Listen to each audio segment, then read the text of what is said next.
Hello दोस्तों, welcome back to my channel. आज की इस वीडियो में मैं आपको बताना चाहती हूँ कि आप पैसा कैसे कमा सकते हैं, पैसा कैसे काम करता है। दोस्तों, हमने बचपन में ये सुना था कि पैसा पेड़ पे नहीं उगता है, लेकिन अगर आप सच में लगन से काम करें तो आप पैसों का पेड़ लगा सकते हैं। तो आप पैसों का पेड़ कैसे लगा सकते हो वो इस वीडियो में मैं आपको बहुत ही अच्छे तरीके से और अच्छे एग्जाम्पल के साथ बता रही हूँ।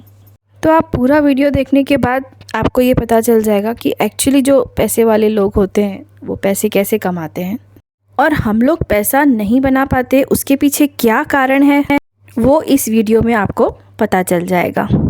तो चलिए इसको एक एग्ज़ाम्पल के साथ मैं आपको समझाती हूँ। तो मान लीजिए कि एक पर्सन है, एक आदमी है, उसका नाम है मिस्टर दमानी और ये एक पैसे वाली पार्टी है। इसके पास 75 लाख रुपीज़ हैं। तो अब वो चाहते हैं कि जो 75 लाख रुपीज़ जो उनके पास है तो वो अपने जीते जी उसका बंटवारा कर दिया जाए। अब इनके 3 बेटे हैं। तो पहला का नाम है मिस्टर प्रोटेक्टर, दूसरे का नाम है मिस्टर सेवर और तीसरे का मिस्टर इन्वेस्टर।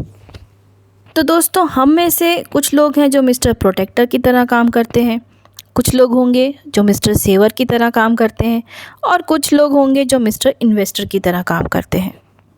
हमारे सामने इक्वल अपॉर्चुनिटीज़ होती हैं, लेकिन हम किस टाइप के डिसीजंस लेते हैं उस पर डिपेंड करता है। तो मिस्टर दमानी जो है वो अपने तीनों बेटों को 25-25 लाख इक्वली दे देते हैं। ठीक है, तो अब क्या होता है, जो मिस्टर प्रोटेक्टर है वो जाता है, वो देखता है कि क्या किया जा सकता है पैसे से ताकि अपने पैसों को सुरक्षित रख सके। तो वो देखता है कि या तो मैं उससे गोल्ड खरीद सकता हूँ या कोई अलमीरा लाकर उसमें अपना पैसा लॉक कर रख देता हूँ, तो उससे पैसे को कुछ नहीं होगा और मेरा पैसा बिल्कुल सुरक्षित रहेगा। तो उसके मन में कई सारे सवाल उठ रहे थे। उसको लगा बैंक में अगर डाला तो क्या पता बैंक बंद हो जाए, शेयर मार्केट में लगाया तो पता नहीं अगर शेयर मार्केट डाउन हो जाए, किसी को उधार दे दिया डूब जाए। तो ऐसे नेगेटिव विचार इनके दिमाग में आता है और ये तो इनको एक आइडिया सोचता है। तो इनको लगता है कि चलो मैं गोल्ड ले लेता हूँ, क्योंकि आज जो है गोल्ड का जो भाव है वो 50 लाख रुपए किलो चल रहा है। तो 50 लाख रुपए किलो के हिसाब से 25 लाख रुपए के हिसाब का गोल्ड आधा किलो उसको मिल जाएगा। तो उसको लगा कि चलो मैं गोल्ड ले सकता हूँ। लेकिन फिर उसके मन में ये विचार आया कि गोल्ड ले लिया, अगर चोरी हो गया तो फिर क्या करेगा वो। तो ऐसे ऐसे विचार उसके मन में आ रहे थे और लास्ट में उसने क्या किया, एक आम आदमी की तरह एक अलमीरा खरीद लिया उसने और अपने सारे पैसे उसमें रख दिया। तो इस तरह से उसने ये डिसीज़न लिया कि चलो भाई सारे पैसे को अलमारी में रख देते हैं और अब हम सुकून की नींद, आराम की नींद सोते हैं। तो ये थी हमारी जो पहले वाले बेटे की बात। चलिए अब हम बढ़ते हैं जो दूसरे नंबर वाला उनका बेटा है उसकी ओर, यानी कि मिस्टर सेवर। अब मिस्टर सेवर को ये लग रहा था कि चलो ये पैसा है तो इसका कुछ किया जाए। तो उसको लग रहा था कि ये पैसे को बैंक में डालो और उसका ब्याज लो जो भी है और उससे और पैसे कमाओ। तो इसने क्या किया, पूरे के पूरे 25 लाख रुपए का एफडी करवा दिया। तो इसने क्या किया, 10 साल का एफडी करा दिया और बैंक ने इनको क्या बोला कि अगर आप 10 साल का एफडी कराते हैं तो हम आपको उसमें 6% ब्याज दे देंगे। तो ये क्या करते हैं, 10 साल का एफडी ले लेते हैं और बैंक में डिपॉजिट कर देते हैं। तो इनको ऐसा ही लगता है कि ये बैंक तो कहीं जाएगा नहीं, इनका पूरा भरोसा था बैंक पे। तो ये 25 लाख रुपए पूरे अपना बैंक में जमा कर देते हैं और घर आ जाते हैं और बस सुकून से अपनी ज़िंदगी जीते हैं। अब आती है बारी तीसरे नंबर बेटे की, जो है मिस्टर इन्वेस्टर। मिस्टर इन्वेस्टर क्या करते हैं, शुरू से ही कोई भी डिसीज़न लेते हैं तो एकदम सोच समझ कर लेते हैं। तो उनको लगता है कि पैसा है तो वो बहुत बड़ी चीज़ है और वो आदमी की ज़िंदगी बदल कर रख देता है। तो ये सोचते हैं कि भाई 25 लाख रुपए है, कोई छोटी अमाउंट तो नहीं है, तो मैं इस अमाउंट को कहाँ लगाऊं। भाई वो सोच रहा था कि मैं क्या करूं इस पैसे से, मैं किसको दूं, क्या करूं ताकि मुझे जब अर्जेंटली इस पैसे की नीड पड़े तो मुझे किसी के आगे भीख ना मांगना पड़े। तो इनके दिमाग में यही चल रहा था कि मैं एक ऐसी जगह पे पैसा लगाऊं कि जब भी मुझे ज़रूरत हो उस पैसे की तो मुझे वो पैसे भी मिल जाए, मुझे किसी से उधार ना लेना पड़े। और ये सोचते थे कि मुझे फ़िक्स रिटर्न भी उसका मिलता रहे ताकि जब मैं मार्केट में पैसा लगाऊं और मुझे ज़रूरत पड़े तो वो पैसे भी मिले और उससे कुछ अच्छी खासी रिटर्न भी मिले। तो सोच सोच कर इन्होंने एक डिसीज़न लिया कि मेरे पास जो पैसे हैं मैं उनको डिवाइड करता हूँ। तो उन्होंने क्या किया, कुछ पैसे जो हैं अपने अलमीरा में रख दिया घर पे, ताकि उनको जब ज़रूरत पड़े तो वो निकाल सकें। कुछ पैसे उन्होंने क्या किया, बैंक में फ़िक्स डिपॉज़िट करके मतलब जमा करवा दिया, ताकि उसका उनको इंटरेस्ट मिलता रहे। और कुछ पैसे उन्होंने क्या किया, शेयर मार्केट में लगा दिया, क्योंकि उनको ऐसा लग रहा था कि शेयर मार्केट आजकल बहुत अच्छा चल रहा है। तो अब ये क्या करते हैं, 5 लाख जो रुपए है उसको अपने अलमीरा में डाल देते हैं, ताकि इन फ्यूचर कभी भी ज़रूरत पड़े तो वो निकाल सकते हैं। अब 5 लाख जो है वो बैंक में जमा करवा देते हैं 10 साल के लिए, 6% उनको उसमें इंटरेस्ट मिलता रहेगा। और जो बाकी 15 लाख बचे हैं उसे वो शेयर मार्केट में लगा देते हैं। तो अब इन्होंने 3 ऑप्शन चुन लिया, बाकी दोनों भाइयों ने तो एक एक ऑप्शन ही चुना, इन्होंने 3 ऑप्शन चुना। अब क्या होता है, 10 साल बाद की हम बात करते हैं। तो 10 साल बाद तो आपको हम बताते हैं 10 साल बाद जो है मिस्टर प्रोटेक्टर, सेवर और मिस्टर इन्वेस्टर के साथ क्या होता है। तो जो पहले वाले हैं मिस्टर प्रोटेक्टर, जिन्होंने अपने अलमीरा में रखा था, वो अपने अलमीरा खोलते हैं 10 साल बाद, उनको उनका 25 लाख रुपए पूरा मिल गया। अब मिस्टर सेवर जो हैं वो जाते हैं बैंक, वो बैंक को बोल रहे थे कि भाई मैंने 25 लाख रुपए जो एफडी करवाया था 6% के हिसाब से, तो बैंक जो है अपना ब्याज कैलकुलेट करके इनको 45,35,000 रुपये देता है। अब बात आती है मिस्टर इन्वेस्टर की।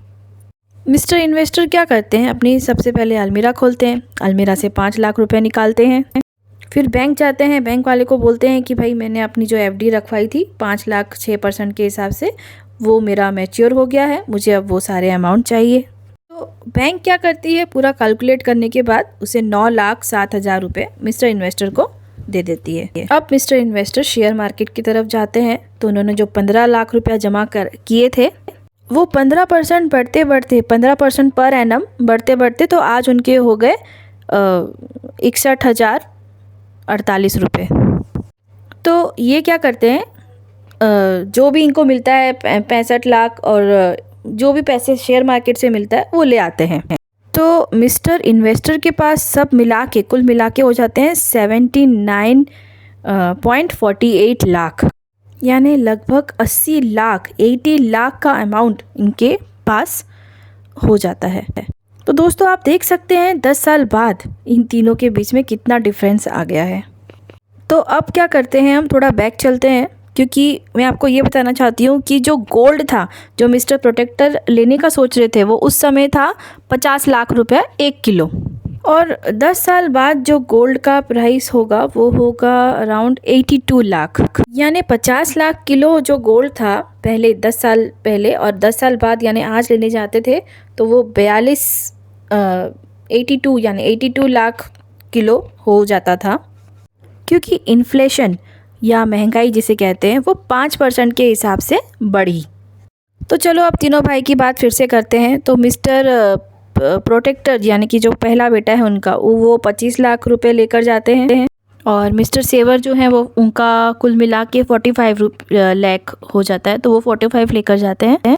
और जो इन्वेस्टर हैं, जो उनका थर्ड बेटा है, उनके पास आज है 79.48 लाख रुपीस। तो मिस्टर प्रोटेक्टर जो है अगर आज मार्केट में समझो गोल्ड लेने जाते हैं तो 300 मतलब ये 25 लाख में सिर्फ 304 ग्राम गोल्ड ही ले पाएंगे। और जो कि मिस्टर सेवर हैं जिनके पास 45 लाख अराउंड कुछ है, वो 553 ग्राम गोल्ड ही खरीद पाएंगे, आधा किलो। और जो मिस्टर इन्वेस्टर हैं उन्हें 969 ग्राम गोल्ड मिल जाता है, यानी 969 ग्राम गोल्ड मिल जाता है। अब अगर ये तीनों भाई 10 साल पहले की बात कर रही हूँ, जब मिस्टर दमानी ने उन्हें पैसे दिए थे, तब अगर गोल्ड खरीदने जाते तो तब इनको कितना कितना किलो गोल्ड मिलता, आधा किलो मिस्टर प्रोटेक्टर को गोल्ड मिलता था, और मिस्टर सेवर जो है इनके पास भी 25 लाख था उस समय, तो ये भी आधा किलो गोल्ड खरीद पाते थे। और मिस्टर इन्वेस्टर जो थे इनके पास भी 25 लाख ही था उस समय, तो ये भी आधा किलो गोल्ड ही खरीद सकते थे उस टाइम पे। तो 10 साल पहले ये तीनों भाई आधा आधा किलो गोल्ड खरीद पाते थे 25-25 लाख रुपए से। लेकिन आज जो मिस्टर प्रोटेक्टर है वो 304 ग्राम गोल्ड खरीद पाएगा। मिस्टर सेवर जो है वो 553 ग्राम गोल्ड खरीद पाएगा। और मिस्टर इन्वेस्टर जो है वो 969 ग्राम गोल्ड खरीद पाएगा। तो इसमें जो मिस्टर प्रोटेक्टर है उन्होंने बहुत ज़्यादा लॉस कर दिया। तो इन्होंने अलमीरा में पैसे रखकर अपना, सीधा साधा बात है, ये बहुत बड़ा नुकसान कर दिया।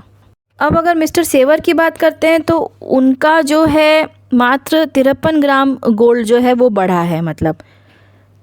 तो जो मिस्टर प्रोटेक्टर के कंपेयर में मिस्टर सेवर को फिर भी थोड़ा प्रॉफिट हुआ है। और अब अगर हम बात करें मिस्टर इन्वेस्टर की, तो ये जो हैं आज के डेट में 469 ग्राम गोल्ड खरीद सकते हैं मतलब। तो दोस्तों आज की वीडियो में मैं इस एग्जांपल से यही बताना चाहती थी कि आपके पास जो पैसे हैं, पैसे तो हैं लेकिन उसे आपको कैसे यूटिलाइज़ करना है। अब देखो, ये जो तीनों भाई थे इनके पास 10 साल पहले एकदम बराबर अमाउंट थी, लेकिन आज जो है मिस्टर प्रोटेक्टर के पास देखो कुछ है और मिस्टर सेवर के पास उससे थोड़ा कुछ ज़्यादा और मिस्टर इन्वेस्टर के पास बहुत ज़्यादा। तो मिस्टर इन्वेस्टर के पास 3 गुना ज़्यादा पैसा है 10 साल में। तो ये होते हैं पैसे की ताकत। इस प्रकार से पैसों से पैसे बनाते हैं वो लोग। और ये है स्मार्ट वर्क जो लोग यूज़ करते हैं और वही लोग रिच बन सकते हैं, वही लोग धनवान बन सकते हैं। तो मिस्टर सेवर की तरह अगर आप काम करेंगे तो आप मिडिल क्लास में ही रहेंगे, और मिस्टर प्रोटेक्टर की तरह अगर हम बात करते हैं तो आप मतलब गरीबी की तरफ अपना कदम बढ़ाते जा रहे हैं। मिस्टर सेवर की बात करेंगे तो जैसा ज़माना चल रहा है वैसी ही ज़िंदगी चलेगी। अब जो मिस्टर इन्वेस्टर हैं उन्होंने किस तरह से अपना गोल्ड डबल कर लिया, किस तरह से पैसों से पैसा कमाया, रिच बन गए।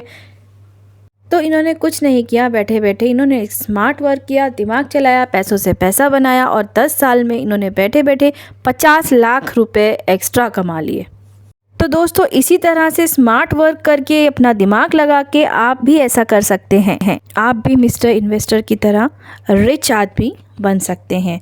तो बस यही एग्ज़ाम्पल था और इसी एग्ज़ाम्पल के ज़रिए मैं आपको समझाना चाहती थी कि कैसे हम स्मार्ट वर्क करके अपने पैसे का इन्वेस्ट करें, एक अच्छी प्लान कैसे करके मतलब हम पैसे को इन्वेस्ट करें।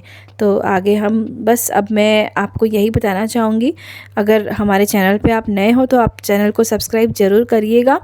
और फिर हम मिलेंगे कुछ अच्छे टैक्स से रिलेटेड, इंश्योरेंस से रिलेटेड अच्छे कंटेंट्स के साथ। तो चलिए, रखिए अपना ख्याल। फिर हम मिलेंगे काफ़ी अच्छे कंटेंट्स के साथ। और अगर आपको इससे रिलेटेड कुछ भी अगर जानकारी चाहिए तो आप कमेंट सेक्शन में कमेंट कर हमसे पूछ सकते हैं। Thanks for watching. Good bye.